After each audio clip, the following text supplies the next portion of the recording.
want to feel creative and find the joys in creating art again. So, I'll jump right into the mindset changes I've made as a busy working adult that not only got me out of my art rut, but also helped me create time and energy to draw during my free time. As you can see from the art that I post on my social media account and this YouTube channel, I make quite a lot of time making art and creating content at a hobbyist capacity. So the first mindset change I've adapted is that everything worth doing is worth doing poorly. The main reason I've heard of why people never started their creative endeavors or execute on their goals is due to the fear of failure. Most people want to create great things and start great as a result. However, that also may mean they don't start at all. Afraid of what others will think or how strangers will perceive and judge your work, or afraid of just falling short. If you want to create art, but doing a quick drawing a day is too much, maybe just do a low-stakes doodle. If you can't think of what to draw, think of a photo to study off of. Starting and making art a part of your life takes a lot of small and consistent steps. In order for it to be easier to be consistent, your relationship with art needs to be stress-free and feel at ease. Which brings me to the next mindset change I've had to make. Declutter and simplify your life. Now, I don't mean dropping out of school or quitting your 9-to-5 job with nothing else lined up, or dropping out the face of the earth and be off the grid from all of your friends and family. No matter what stage of life we're in, we will always have a very limited amount of free time. First and foremost, minimize the screen time on your phones as much as possible. Stop the doom scrolling. I don't think we realize how much of our free time, and quite frankly, our lives are spent glued to a phone screen. Being overexposed to so much at our fingertips through our phones make our brain crave more and more information. As the youngins would call it, brain rot. So whether that is scrolling on social media, running into advertising and marketing campaigns that would make you want to buy things you don't need, comparing yourself to your friends' lives, or even comparing your art to other professional online strangers' art, that just sounds extremely exhausting. Then by the time you're done with your doom scrolling session, you are too drained and too tired to pick up a pencil, and you have no creative capacity to think of anything to make. And the same can be said for agreeing to too many social events for acquaintances you don't really have that much of a deeper relationship with, having a messy house, or owning too many items that require maintenance.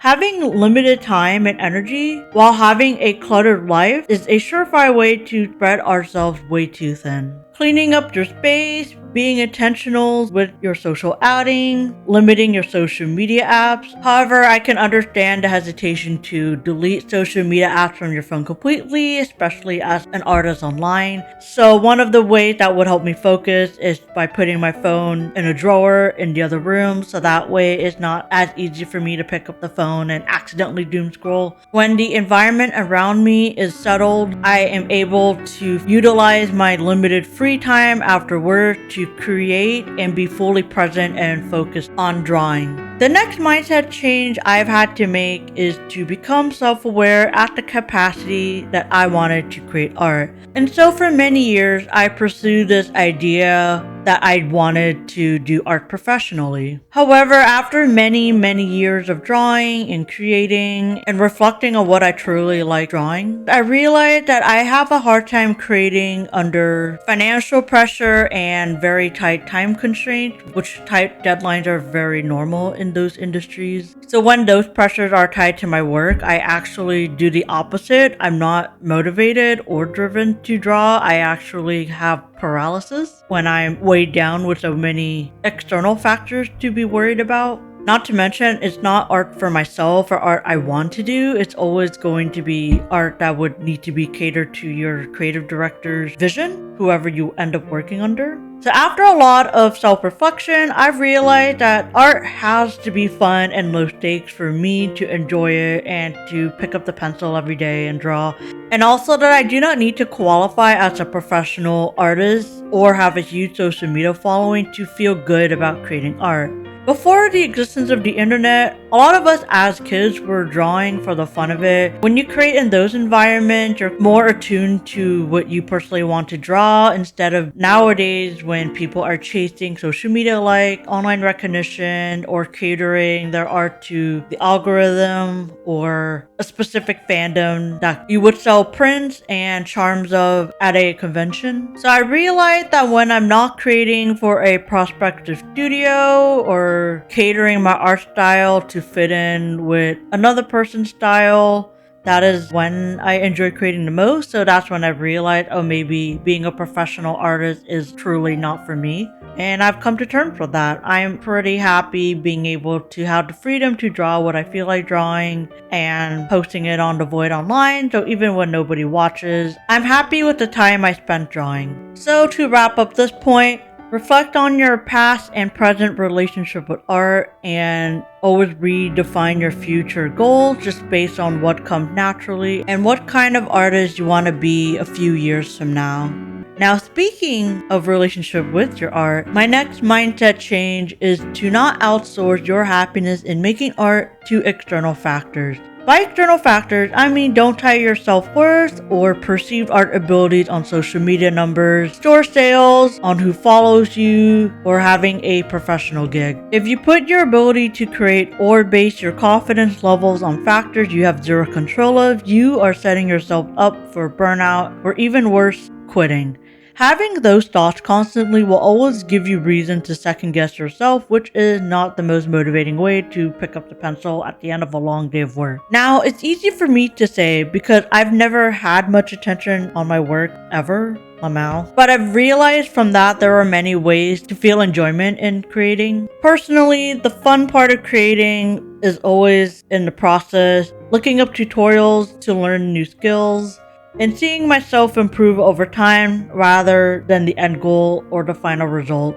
There will always be a reason to learn something new, and always being a student is a great way to bring new things to your work. When you tie your happiness in creating for yourself, you will always find reason to want to draw. In the same vein of creating something new, the next mindset change is to not force yourself into drawing a style or a path. Experiment on things that truly interest you. Now, it's okay to be inspired by the artists we look up to and to take inspiration from their style. However, don't try to stick to one art style completely and use it as a crutch to the point that it is your only inspiration. The goal here is to not be the discounted version of the artist you look up to, but to be an artist that stands on your own. One of the artists you really look up to is a video game concept artist, and you find out you actually enjoy drawing comics instead. Or maybe instead of being an illustrator, you find out you want to work on 3D sculpting. Just because you love drawing, it doesn't mean drawing is the only skill you need to learn. Open yourself to learning non-drawing programs like Adobe After Effects, Blender, or Procreate Dream.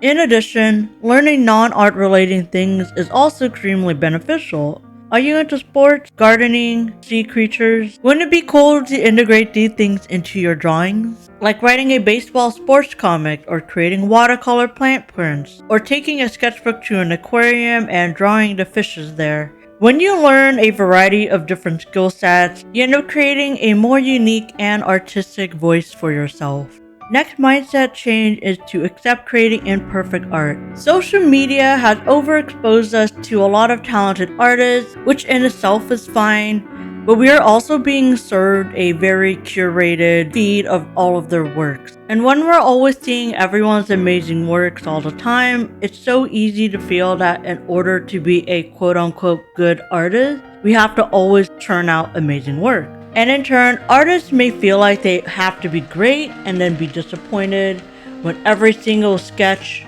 or doodles or illustrations are not up to their standard. What we, the viewers, don't see are the piles and piles of practice drawings, concept sketches, and messy thumbnails. Most of the time, we only are shown the polished and highlighted work optimized to show to an audience. It's important to build a habit of creating art not meant for the public eye. That way, it could take the pressure off of having to materialize a very curated and churn out high quality work all the time. And that we can also just draw things for the sake of it. Don't like your sketch? Just save your work and start on a new canvas. Taking away that pressure to create high quality work will remove the invisible barrier that stops us from putting the pencil onto the page. And last but certainly not least, there is never an age limit to be creative or to start your art journey. So many adults in my life have told me they wish they were creative and that they felt it was too late to start and that they missed the boat to learn. And I can understand how they see things that way, because we always see young teenagers and 20-year-olds already killing it with their art. But who is to say there's an age limit to start? Folks always find new passions later in life, and in non-art applications, people even pivot career paths well into their 30s, 40s, and even 50s. I've heard stories of many people breaking into the art industry later in life after a full career of working in a completely unrelated field. Sometimes just starting is to gather the courage to pick up a pencil and consistently draw, and there is absolutely no age limit to do that. Picking up a pencil, drawing your first few sketches, fumbling, being embarrassed, only to get up and draw again. Keep doing that and then you will see improvement within a couple of drawings. It's all part of the fun. That's all the mindset changes I have for this video. These were just pointers I've learned in the past few years when I was questioning whether or not to continue drawing myself. Now I am in a headspace where drawing brings me enjoyment, especially after a very long day of work. So I hope this video has been helpful and that you continue to keep drawing. As always, thank you so much for watching this video and wishing you all an absolutely wonderful rest of your day. Bye!